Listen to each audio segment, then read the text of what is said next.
Bien-aimés en Christ, grâce, paix de la part de notre Seigneur. Amen. Le message d'aujourd'hui va être tiré du livre de Daniel, chapitre 3, du verset 19 au verset 30. Je vous invite donc à ouvrir ce texte. Pour mieux comprendre ce que Dieu nous parle à travers ce texte, faisons un petit tour concernant l'arrière-plan du livre de Daniel. Il est classé parmi ce qu'on appelle texte apocalyptique. À l'époque de sa rédaction, il servait à encourager le peuple de Dieu persécuté par un roi étranger appelé Antiochus Épiphane au IIe siècle avant Jésus-Christ.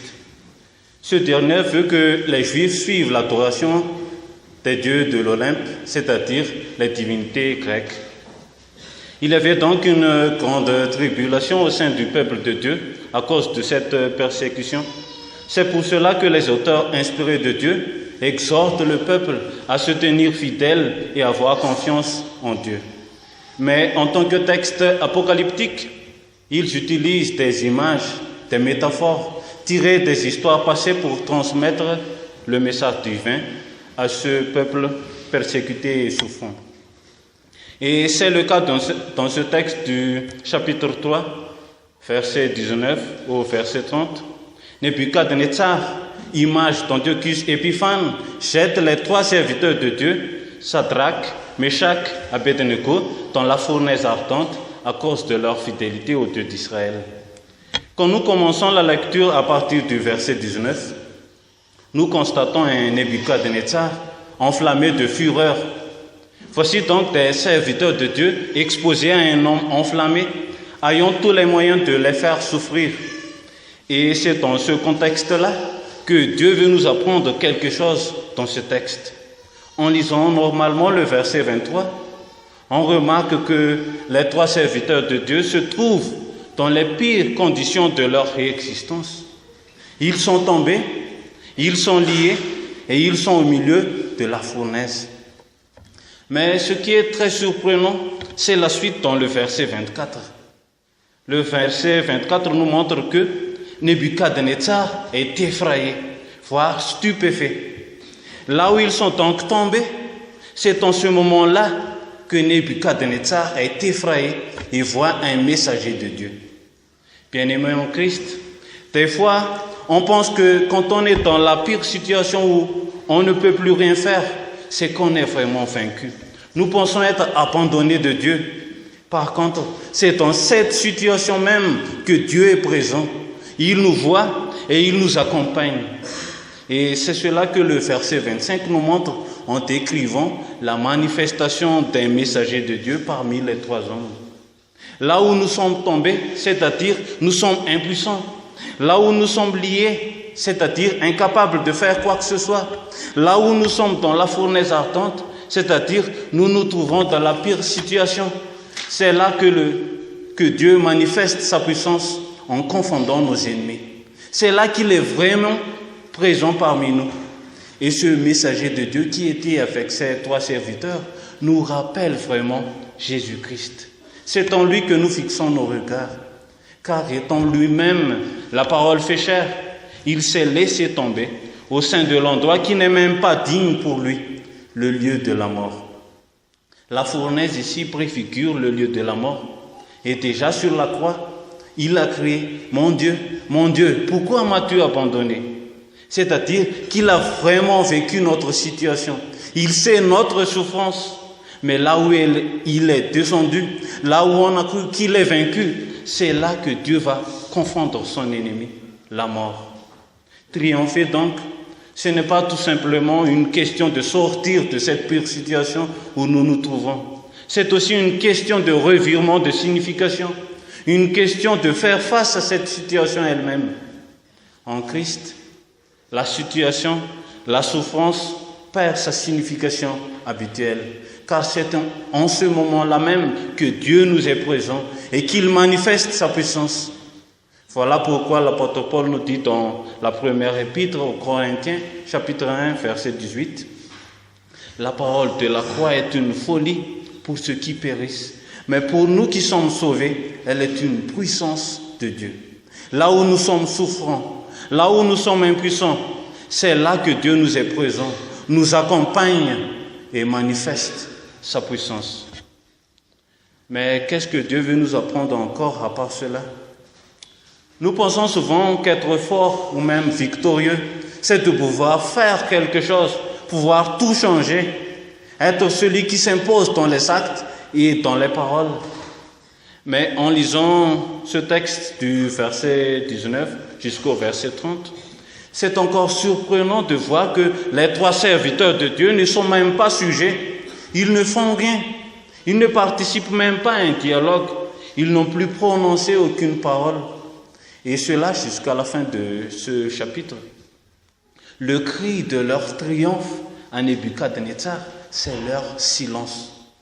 C'est leur silence. Mais ce silence n'est pas quelque chose de rien. Il signifie que c'est Dieu qui va confondre l'ennemi.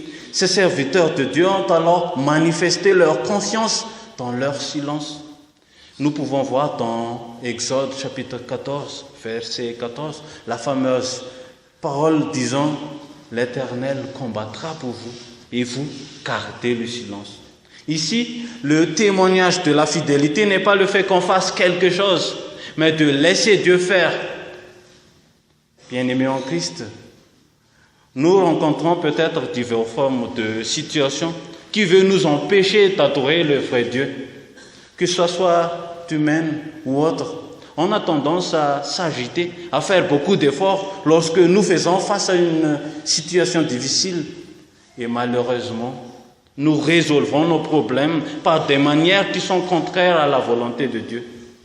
Le témoignage de la fidélité, c'est de laisser Dieu agir à sa façon.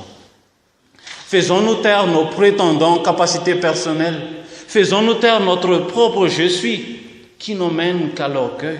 Manifestons notre confiance en Dieu dans le silence de tous les moyens que nous pensons être notre sécurité et notre confort de vie. C'est Dieu qui combattra pour nous. Et sachez donc qu'avec le Seigneur, ceux qui s'élèvent contre nous, ou cette forme de situation persécutrice où nous nous trouvons, seront transformés en une source de bénédiction pour chacun de nous. Et nous pouvons voir cela quand Nebuchadnezzar, l'homme enferreur, l'homme qui a persécuté ces 3 serviteurs de Dieu, va dire désormais « Béni soit le Dieu de Shadrach, Meshach et Abednego, lequel a envoyé son ange et délivré ses serviteurs qui ont eu confiance en lui. » Et puis, c'est Nebuchadnezzar qui fit prospérer ces 3 serviteurs. Il n'est pas nécessaire donc de crier qu'on est des vrais serviteurs de Dieu dans ce genre de contexte, car la gloire de Dieu se manifestera inévitablement à travers nous. Le cri de notre triomphe, c'est notre silence. Le silence par lequel nous manifestons notre confiance en Dieu. Et par cette confiance, Dieu transformera notre pire situation en notre source de bénédiction. En écoutant tout cela, peut-être que nous pensons être dans un conte de fées, que c'est trop merveilleux ou trop facile pour être vrai. Non, pas du tout. Cette confiance n'est pas acquise aussi facilement que ça, il faut le dire. Il faut la demander tous les jours et même à tout instant. Il faut aussi la recevoir à tout instant. La demander à Dieu par la prière et la recevoir de Dieu par l'écoute de sa parole. Car cette confiance peut se disparaître à tout moment, surtout lorsque les épreuves frappent. Mais c'est la parole de Dieu qui le fait demeurer en nous et le fait croître. Voilà pourquoi le Seigneur nous exhorte toujours de prier sans cesse et d'écouter régulièrement sa parole. Comme vous voyez donc, c'est notre combat de tous les jours, avoir confiance. Et c'est ce que Paul appelle le bon combat de la foi ou le bon combat de la confiance.